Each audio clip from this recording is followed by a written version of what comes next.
ಆಗಲೇ ಹೇಳ್ತಾ ಇದೆ ನಿಮಗೆ, ಕಳೆದ 2 ದಿನಗಳಿಂದ ಈ ಯುದ್ಧದ ಒಂದು ಅಪ್ರೋಚೇ ಬದಲಾಗಿದೆ. 2 ಕಡೆಯಿಂದ ತೈಲ ಯುದ್ಧವಾಗಿ ಈಗ ಇರಾನ್ ಇಸ್ರೇಲ್ ಕದನ ಬದಲಾಗಿದೆ.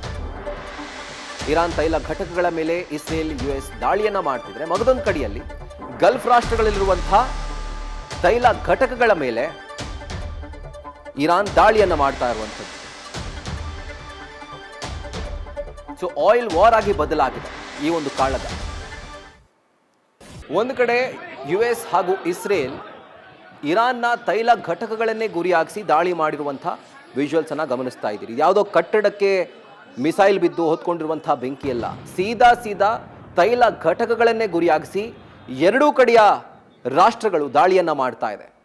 ಸೊ ಇದಕ್ಕೆ ಪ್ರತಿಯಾಗಿ ಇರಾನ್ ಏನು ಮಾಡ್ತಾ ಇದೆ, ಅಮೆರಿಕಾಗೆ ಹೋಗಿ ಅಲ್ಲಿರುವಂತಹ ಆಯಿಲ್ ರಿಫೈನರಿಗಳನ್ನ ಗುರಿಯಾಗಿಸಿ ಅಲ್ಲಿ ಬಾಂಬ್ ಹಾಕಕ್ಕಾಗಲ್ಲ, ಮಿಸೈಲ್ ಹಾಕಕ್ಕಾಗಲ್ಲ. ಹೀಗಾಗಿ ಅಮೆರಿಕಾದ ನೆಲೆಗಳನ್ನ ಉಳ್ಳಂತಹ ಗಲ್ಫ್ ರಾಷ್ಟ್ರಗಳ ತೈಲ ಘಟಕಗಳನ್ನು ಗುರಿಯಾಗಿಸ್ಕೊಂಡು ಇರಾನ್ ಮಗದೊಂದು ಕಡೆಯಿಂದ ದಾಳಿ ಮಾಡ್ತಿರುವಂಥದ್ದು.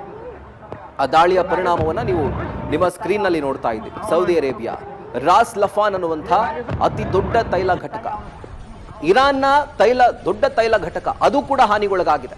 ಇನ್ನು ಕತಾರ್ನ ತೈಲ ಘಟಕ ಹೊತ್ತಿ ಉರಿತಾ ಇರೋದನ್ನು ಗಮನಿಸ್ತಾ ಇದ್ದೀರಿ.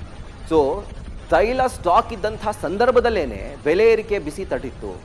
ಈಗ ತೈಲ ಘಟಕಗಳನ್ನೇ ಗುರಿಯಾಗಿಸಿ ದಾಳಿ ಮಾಡಿ ಅವುಗಳನ್ನು ಧ್ವಂಸ ಮಾಡ್ತಿರುವಂತಹ ಸಂದರ್ಭದಲ್ಲಿ ಇರುವಂಥ ತೈಲ ಕೂಡ ಈಗ ಇಲ್ದೇ ಇರೋ ರೀತಿ ಆಗ್ಬಿಟ್ಟಿದೆ. ಸೊ ರೆಡಿ ಆಗಂತೂ ಇರಿ.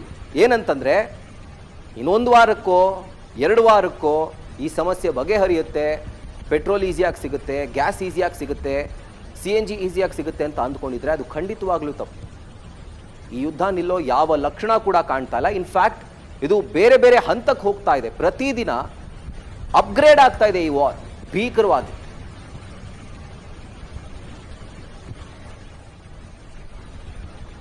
ಸೊ ಈಗ ಅಮೆರಿಕ ಹಾಗೂ ಇಸ್ರೇಲ್ ಜಂಟಿಯಾಗಿ ದಾಳಿ ಮಾಡಿರುವಂಥ ಇರಾನ್ನ ತೈಲ ಘಟಕಗಳನ್ನು ತೋರಿಸ್ತಾ ಇದ್ದೀವಿ. ಸೌತ್ ಪಾರ್ಸ್ ಗ್ಯಾಸ್ ಫೀಲ್ಡ್ ಇದು ವಿಶ್ವದ ಅತಿ ದೊಡ್ಡ ನೈಸರ್ಗಿಕ ಅನಿಲ ಉತ್ಪಾದನಾ ಜಾಗ. ನೆನಪಿರ್ಲಿ, ನೈಸರ್ಗಿಕ ಅನಿಲ ಉತ್ಪಾದನಾ ಜಾಗ ಅಂತಂದ್ರೆ ಇಲ್ಲಿ ಮಾತಾಡ್ತಿರುವಂಥದ್ದು LPG ಸಿಲಿಂಡರ್ಗಳ ಕುರಿತಾಗಿ. ಈ ಉತ್ಪಾದನಾ ಜಾಗದ 3, 4, 5 ಹಾಗೂ 6ನೇ ಹಂತದ ಘಟಕಗಳ ಮೇಲೆ ಈ ಒಂದು ಏರ್ ಸ್ಟ್ರೈಕ್ ಅನ್ನ ಇಸ್ರೇಲ್ ಮಾಡಿದೆ. ದೊಡ್ಡ ಪ್ರಮಾಣದ ಬೆಂಕಿ ಕಾಣಿಸ್ಕೊಂಡಿದೆ, ಅನಿಲ ಉತ್ಪಾದನೆ ಸ್ಥಗಿತ ಮಾಡಲಾಗಿದೆ. ಸೊ ಇದು ಸೌತ್ ಪಾರ್ಸ್ ಗ್ಯಾಸ್ ಫೀಲ್ಡ್ನ ಕಥೆ. ಕೇವಲ ಇದೊಂದೇ ಟಾರ್ಗೆಟ್ ಅಲ್ಲ, ಇನ್ನು ಹಲವಾರು ಆಯಿಲ್ ರಿಸರ್ವ್ಗಳನ್ನ, ತೈಲ ಘಟಕಗಳನ್ನ ಗುರಿಯಾಗಿಸಿಕೊಂಡು ಇಸ್ರೇಲ್ ಅಮೆರಿಕ ದಾಳಿ ಮಾಡಿರುವಂಥದ್ದು ಇರಾನ್ನಲ್ಲಿ. ಅಸಲು ಕೈಗಾರಿಕಾ ವಲಯ ಇದು ಇರಾನ್ನ ಪ್ರಮುಖ ಪೆಟ್ರೋಕೆಮಿಕಲ್ ಹಬ್. ಪೆಟ್ರೋಕೆಮಿಕಲ್, ಈ ಪೆಟ್ರೋಲಿಯಂ, ಡೀಸೆಲ್ ಅದೆಲ್ಲವನ್ನು ಕೂಡ ಉತ್ಪಾದನೆ ಮಾಡುವಂಥ ಅಥವಾ ಆ ತೈಲವನ್ನು ಸಂಗ್ರಹಿಸಿ ಇಡುವಂಥ ಅಥವಾ ಶೇಖರಣೆ ಮಾಡುವಂಥ ಸಂಸ್ಕರಣ ಮಾಡುವಂಥ ಒಂದು ಘಟಕ ಅದು. ತೈಲ ಸಂಸ್ಕರಣಾಗಾರ, ಸಂಗ್ರಹಣಾ ಟ್ಯಾಂಕ್ ಅನ್ನು ಗುರಿಯಾಗಿಸಿ ಈಗ ಇಸ್ರೇಲ್ ಹಾಗೂ ಅಮೆರಿಕ ದಾಳಿಯನ್ನು ಮಾಡಿದೆ. ಕೇವಲ 2 ಇಲ್ಲ, ಇರಾನ್ನ ಮತ್ತೊಂದು ಆಯಿಲ್ ರಿಸರ್ವ್ ಮೇಲೆ ದಾಳಿ ಆಗಿದೆ. ಈಗ ಇರಾನ್ ಇದೆಲ್ಲವನ್ನು ಕೂಡ ಅಂದರೆ ದಾಳಿಯನ್ನು ಮಾಡಿಸ್ಕೊಂಡು ಸುಮ್ಮನೆ ಕೂತ್ಕೊಳ್ಳುತ್ತಾ? ಸಾಧ್ಯನೇ ಇಲ್ಲ. ಪ್ರತಿ ದಾಳಿಯನ್ನು ಮಾಡ್ತಾ ಇದೆ. ಎಲ್ಲೆಲ್ಲಿ? ಕತಾರ್ನ ರಾಸ್ ಲಫಾನ್, ಕತಾರ್ನ ಅತಿ ದೊಡ್ಡ LNG ಸಂಸ್ಕರಣಾ ಕೇಂದ್ರ ಇದು.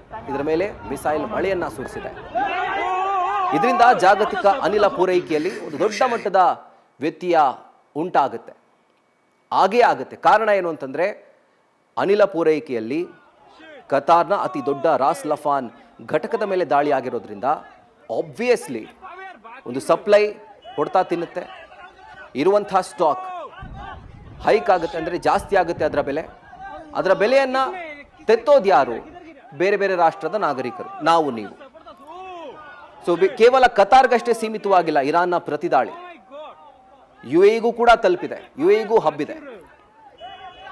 ಹಬ್ಶಾನ್ ಬಾಬ್ ಅಬುದಾಬಿಯ ಅನಿಲ ಘಟಕದ ಮೇಲೆ ಒಂದು ದಾಳಿ ಆಗಿರುವಂಥದ್ದು, ಅಲ್ಲೂ ಕೂಡ ಮಿಸೈಲ್ ಬಳಸಿ ದಾಳಿ ಮಾಡಿದೆ. ಬಾಬ್ ತೈಲ ಘಟಕದ ಮೇಲೂ ಈಗ ಇರಾನ್ ಕ್ಷಿಪಣಿ ದಾಳಿಯನ್ನು ಮಾಡಿ ಅಲ್ಲಿ ಎಲ್ಲವನ್ನು ಧ್ವಂಸ ಮಾಡಿದೆ. ಕೇವಲ ಕತಾರ್, UAE ಅಷ್ಟೇ ಅಲ್ಲ, ಸೌದಿ ಅರೇಬಿಯಾಗೂ ತಲುಪಿದೆ ಇರಾನ್ನ ಮಿಸೈಲ್ಗಳು. ಸೌದಿ ಅರೇಬಿಯಾದ ಅರಾಮ್ಕೋ ತೈಲ ತಾಣ ಇಲ್ಲಿ ಅಟ್ಯಾಕ್ ಮಾಡಲಾಗಿದೆ. ಡ್ರೋನ್ ದಾಳಿಯಲ್ಲಿ ತೈಲ ಘಟಕದ ಸ್ಥಳಗಳಿಗೆ ಈಗ ಹಾನಿಯಾಗಿದೆ ಅನ್ನುವಂಥ ಮಾಹಿತಿ ಲಭ್ಯವಾಗ್ತಾ ಇದೆ. ಸೊ ಒಂದು ಕಡೆ ದೇಶಗಳ ಮಧ್ಯೆ ಇದ್ದಂಥ ಕಾಳಗ ಸೇನಾ ನೆಲೆಗಳನ್ನು ಗುರಿಯಾಗಿಸಿ ದಾಳಿ ಮಾಡೋ ಥರ ಆಯಿತು. ಈಗ ಸೇನಾ ನೆಲೆಗಳನ್ನು ಕೂಡ ಒಂದು ಕಡೆ ಅಮೆರಿಕ ಹೇಳುವಂಥದ್ದು ಎಲ್ಲವನ್ನು ಕೂಡ ನಾವು ಧ್ವಂಸ ಮಾಡಿಬಿಟ್ಟಿದ್ದೀವಿ, ಇರಾನ್ ಮಿಲಿಟರಿಯನ್ನು ಧ್ವಂಸ ಮಾಡಲಿಕ್ಕೆ ಏನೂ ಉಳಿದಿಲ್ಲ ಅಂತ. ಈಗ ಆ ಒಂದು ವಾರ್ ಮತ್ತೊಂದು ಹಂತಕ್ಕೆ ಹೋಗಿದೆ. ಈಗ ಆಯಿಲ್ ವಾರ್ ಆಗಿ ಬದಲಾಗಿದೆ. ಇದಕ್ಕೆ ಮೊದಲು ಮುನ್ನುಡಿ ಬರೆದಿದ್ದೇ ಅಮೆರಿಕ. ಇರಾನ್ನ ಅತಿ ದೊಡ್ಡ ತೈಲ ದ್ವೀಪದ ಮೇಲೆ ದಾಳಿ ಮಾಡಿ ಅಲ್ಲಿ ಹಾನಿಯನ್ನು ಉಂಟು ಮಾಡಿತು. ಅದಾದ ಮೇಲೆ ಇರಾನ್ ಆ ಕಡೆಯಿಂದ ಪ್ರತಿದಾಳಿಯನ್ನು ಮಾಡ್ತಾ ಇದೆ. ಕತಾರ್, ಸೌದಿ ಅರೇಬಿಯಾ, UAE ಈ ರೀತಿಯಾಗಿ. ನ್ಯೂಸ್ ಫಸ್ಟ್ ನಿರ್ಭೀತಿಯಿಂದ ನಿಮ್ಮ ಪರವಾಗಿ.